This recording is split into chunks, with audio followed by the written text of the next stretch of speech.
အမဘယ်ကိစ္စမဆိုတိတိကျပဲကြိုက်တာမလို့နောက်ခါကျရင်ခြံလန်နဲ့တင်ပြီချစ်တယ်အရင်တိုင်းပဲခေါင်းစုံနဲ့တူကြီးပါ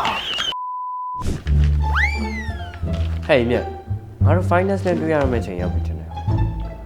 အေးဟာစိတ်ညစ်လိုက်တာဒီချိန်ရောက်လာတယ်ဘာပြောမှမသိဘူး哎呦我的妈စိတ်မြင့်ပါလေတကယ်ချင်းရဲ့ငါတယောက်လုံးရှိရထသွားမယ်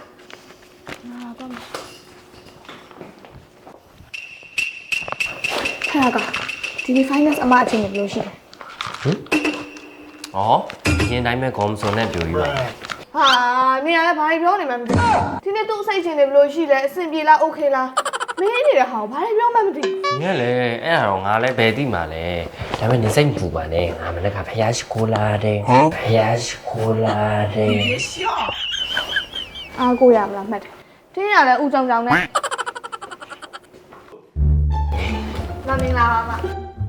ကြည့်ပါဦးတို့မှလေမတွေ့ရကြဘူးလားမရမ်းလှလာတယ်နော်ဟုတ်တယ်နော် Oh no ဟုတ်လား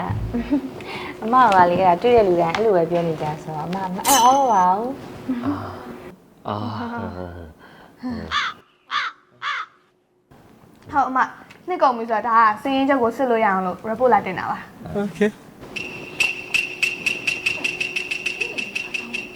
ဟဲ့ဘာကြောင်ကြည့်နေပေးလိုက်ဟုတ်သားပဲငါမရဲ့အလှမှာမျောဝါနဲ့ပေးဖို့မေ့နေရတဲ့ငယ်ချင်းမရောအကာရောကလည်းလीအမှန်တရားတွေတိတ်ပြောတတ်တာပဲ你别笑တူးတက်အောင်မယ်တူးတက်အောင်မယ် Yes daddy ဒီဟုတ်ပြီအမစစ်ကြည့်လိုက်မယ်နော်ဟုတ်မှဆက် A few minutes later